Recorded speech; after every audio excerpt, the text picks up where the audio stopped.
Selamat datang di channel Pemuja Malam. Jangan lupa like, share, and subscribe ya. Terima kasih. Episode 6: Memalsukan Kematian. Nana segera masuk dan Kevin yang baru sampai restoran menggunakan motornya melihat Nana masuk ke dalam taksi. Nana, panggil Kevin. Tapi sayang Nana sudah masuk dan taksi itu sudah melaju membuat Kevin mau tidak mau mengikuti Nana dari belakang. Di dalam taksi setelah menyebutkan alamatnya, Nana menyenderkan kepalanya yang terasa pusing sambil memejamkan matanya tanpa tahu bahaya yang mengintainya. Supir taksi melirik Nana dari kaca spion dengan seringai liciknya. Dia menambah kecepatan taksi itu dan membawa Nana ke jalan yang sepi. Kevin yang sedari tadi mengikuti Nana dari belakang merasa keheranan. Apa Nana tinggal di hutan? Tanya Kevin dalam hati. Dari arah belakang taksi itu tiba ditabrak oleh mobil lain yang sudah menunggu kedatangan taksi itu sedari tadi dengan bersembunyi. Sontak Nana langsung membuka matanya karena kaget, dan tabrakan itu terus berulang membuat Nana histeris. Apa yang terjadi? Pekik Nana. Tapi supir taksi itu tetap melaju cepat tidak menanggapi Nana. Sampai Nana merasa jika jalan yang diambil supir taksi itu bukan arah menuju rumah kontrakannya. Loh, kok lewat sini? Tanya keheranan. Lagi supir taksi itu tidak menanggapi Nana yang mana membuat Nana menjadi ketakutan. Dia takut jika dirinya diculik seperti di film. Tolong turunkan saya di sini, ucap Nana. Supir taksi itu malah menambah kecepatan dan mobil yang menabrak sebelumnya mengikuti dari belakang. Sampai akhirnya supir taksi itu melompat keluar meninggalkan Nana di dalam sana. Dan mobil yang menabrak dan mengikuti sedari tadi kembali menabrak. Menyeret mobil taksi yang Nana tumpangi hingga menyeretnya jatuh dalam jurang. Arg, Nana berteriak di dalam sana sampai akhirnya mobil taksi itu masuk dalam danau. Supir taksi yang sebelumnya meloncat tadi masuk ke dalam mobil yang menabrak Nana. Setelah itu dengan cepat mereka kabur meninggalkan lokasi. Sementara Kevin yang sedari tadi mengikuti Nana kehilangan jejak taksi yang ditumpangi Nana. Karena dia sempat berhenti untuk menerima panggilan dari mamanya. Ceka, di mana rumah Nana? Cantik tinggal di hutan. Decak Kevin kesal karena sudah bolak-balik berputar. Hingga pandangannya teralihkan oleh serpihan mobil yang sepertinya sebelumnya telah terjadi kecelakaan.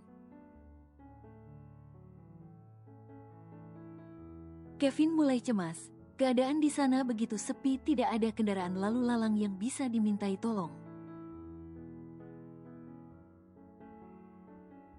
Mata Kevin mengarah pada serpihan mobil yang menuju jurang yang di bawahnya ada danau. Nana, pekiknya. Dia segera turun dari motornya dan melihat jurang yang ada di bawahnya. Dia memejamkan matanya dan berdoa sebelum terjun ke bawah sana. Tanpa Bu Kevin langsung menjeburkan dirinya ke danau. Dan benar dugaan Kevin, taksi yang membawa Nana jatuh ke dalam sana. Kevin menyelam mendekati taksi yang masih melayang di dalam danau.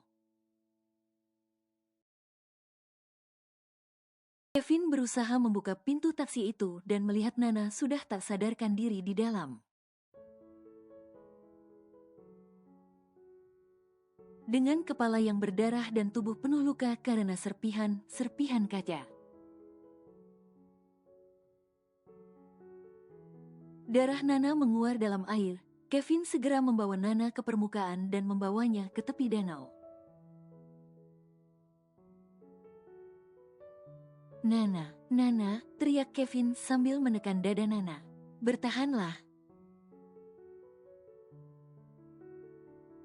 Kevin segera menghubungi papanya, beruntung ponselnya masih aman di saku celananya dan masih aktif. Dia segera menghubungi papanya untuk minta bantuan. "Pa, aku janji tidak akan bandel lagi. Tapi tolong Nana," ucap Kevin saat sambungan telepon sudah terhubung. "Nana, kenapa?" tanya Raka.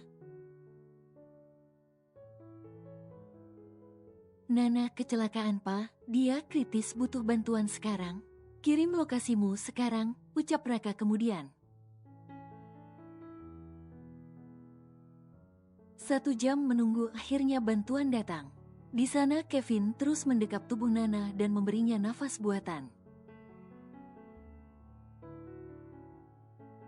Karena denyut nadi Nana yang melemah, Nana segera dibawa menggunakan mobil ambulans.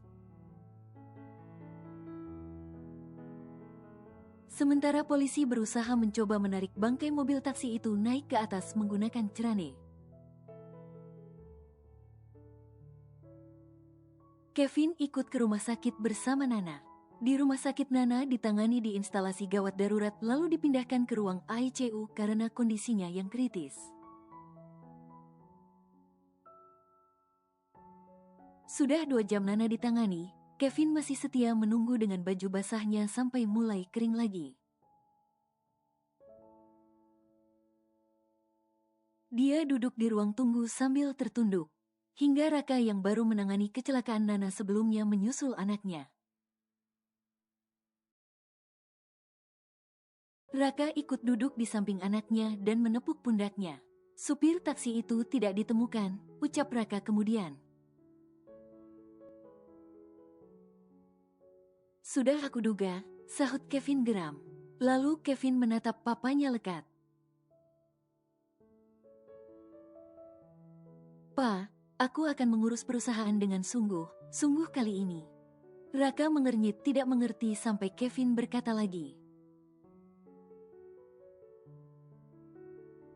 "Palsukan kematian Nana? Sebenarnya kau itu punya otak sableng nurun dari siapa?" tanya Raka keheranan. Bagaimana mungkin dia memalsukan kematian Nana begitu saja? Kecelakaan ini tidak wajar, Pa. Pasti ada yang berniat jahat pada Nana. Jadi untuk sementara biar dia aman dan tidak terancam, kalau pelakunya tahu jika Nana masih hidup pasti dia akan berusaha mencelakainya lagi, jelas Kevin. Raka tampak menimang perkataan anaknya. Bersamaan dengan itu dokter yang menangani Nana keluar dari ruang ICU. Yang mana membuat Kevin langsung berdiri untuk menanyakan keadaan Nana. "Bagaimana keadaannya, Dok?" tanya Kevin cemas. Dokter itu menghela nafasnya panjang sebelum berbicara. Pasien dibawa ke rumah sakit tepat waktu. Terjadi benturan hebat di kepalanya dan itu membuatnya mengalami gegar otak. "Apakah Anda suaminya?" tanya dokter itu.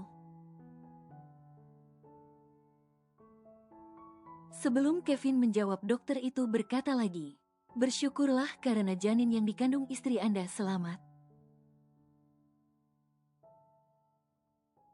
Kevin terkejut bukan main. Nana hamil. "Anda tidak tahu jika istri Anda hamil?" tanya dokter itu balik. Raka yang mendengar itu tak kalah terkejut. Dia yang mengira jika Nana itu pacar anaknya tentu saja menjadi tersulut emosi. Raka menarik kerah baju Kevin dan membenturkannya di dinding. Kau menghamili, Nana, bentaknya. Papa, panggil Vivi yang baru datang dari kejauhan dan melihat suaminya tampak marah pada Kevin. Jangan membelanya lagi, Ma. Dia sudah keterlaluan, dia menghamili Nana, ucap Raka yang masih dalam posisinya. Vivi menutup mulutnya dengan kedua tangannya karena syok. Lalu dia ikut merundung Kevin bahkan menamparkan keras pipi anak semata wayangnya itu. Mama, kecewa padamu, Kevin. Melihat orang tuanya dan situasinya saat ini muncul ide gila di kepala Kevin. Agar kedua orang tuanya membantunya melindungi Nana. Sebenarnya aku dan Nana sudah menikah, ucap Kevin kemudian. Apa? Raka dan Vivi semakin terkejut. Kami memang belum mendaftarkan pernikahan kami, tapi kami sudah melakukan sumpah setia, jelas Kevin. Jadi kalian mau kan melindungi cucu kalian? Di sisi lain, Albert yang sudah sampai di rumah kontrakannya dengan setia menunggu istrinya pulang kerja. Dia duduk sambil menyusun uang gajinya yang berjumlah 2,4 juta di sana. 2 juta gaji pokoknya dan 400 bonus. Karena dia menjadi karyawan ganteng yang bisa menarik nasabah di bank itu. 1 juta untuk DP motor, 1 juta untuk istriku. Dan uang bonusnya buat jalan beli nasi unggas Nana, gumamnya. Dia menunggu sampai jam 9 malam tapi istrinya tak kunjung pulang yang mana membuatnya begitu cemas. Dia mengambil sesuatu di bungkusan plastik yang dia beli sebelumnya untuk dia berikan pada teman pribuminya. Tejo, panggil Albert di depan pintu kontrakan. Tejo membuka pintu mendengar suara Albert. Ada apa? Ini buatmu. Aku habis gajian, ucap Albert sambil menyerahkan sesuatu itu. Tejo menerima dengan ragu. Kau memberiku sendal swallow? Iya, keren kan? Aku lihat di warung tadi. Namanya unik, harganya cuma 10.000 dan aku langsung teringat padamu, sahut Albert. Dasar bule kampret, nyamain aku sama duit 10.000, gerutu Tejo. Albert hanya bisa nyengir kuda lalu dia teringat istrinya kembali. Istriku kok belum pulang ya? Ayo bantu aku cari Nana. Nanti aku traktir nasi padang, ajak Albert. Kok tumben Nana belum pulang? Biasanya jam segini sudah ada konser tunggal di kontrakanmu, ucap Tejo. Konser tunggal? Tanya Albert yang tidak mengerti. Saat kau membuka pabrik bayimu itu suaranya nembus sampai dinding kontrakanku. Mana bunyinya kediblak-kediblak begitu, jelas Tejo sambil merinding. Karena setiap harinya mendengar percintaan panas Albert karena memang kontrakan mereka saling dempet.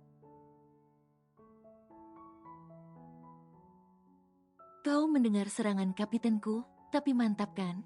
Mantap apanya? Yang ada sabunku habis di kamar mandi? Makanya sudahi masa bujang lapukmu itu, ucap Albert.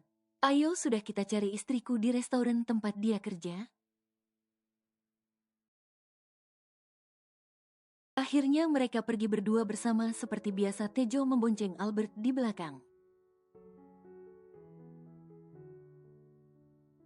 Bensinnya mau habis ini, ucap Tejo di tengah jalan.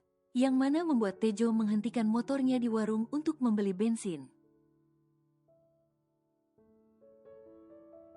Sambil menunggu Tejo mengisi bensin motornya, Albert melihat berita terkini yang ada di televisi warung tersebut.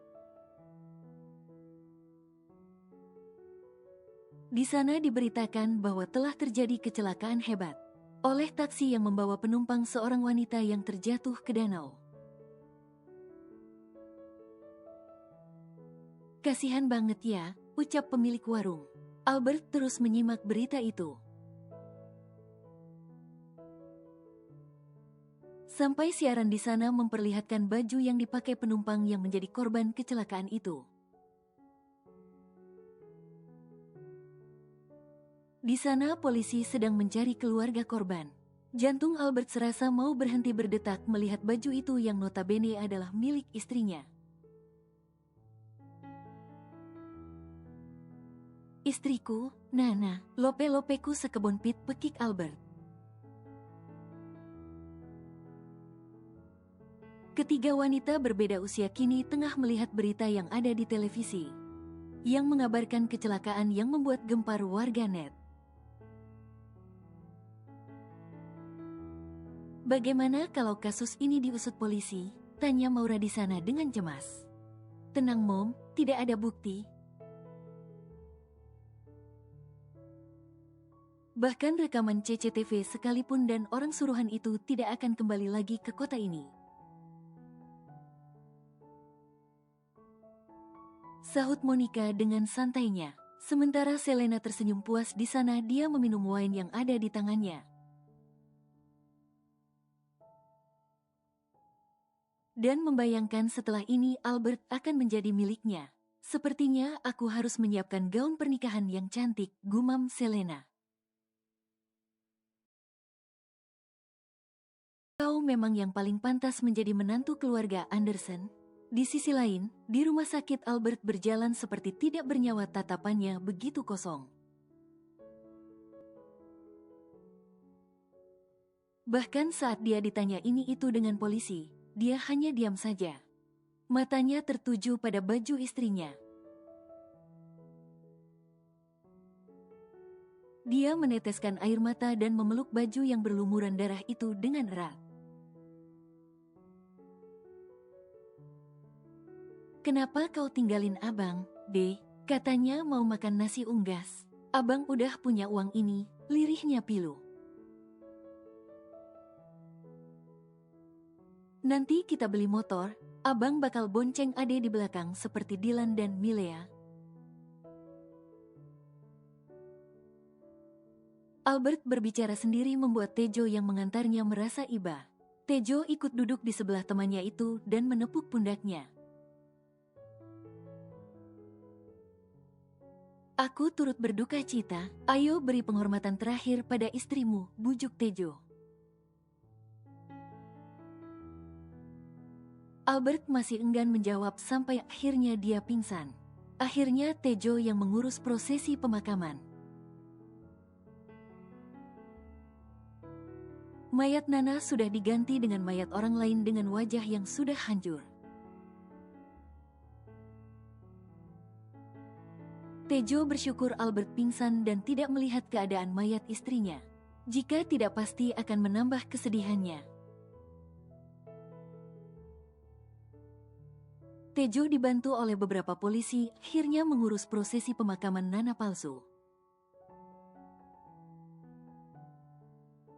Sementara Albert dirawat di rumah sakit di sana.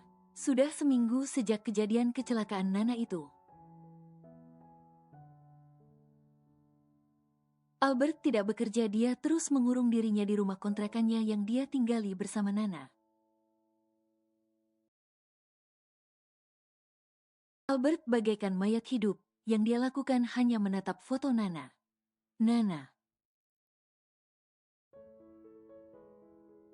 Dia memeluk dan mencium foto itu seolah Nana masih ada di sisinya.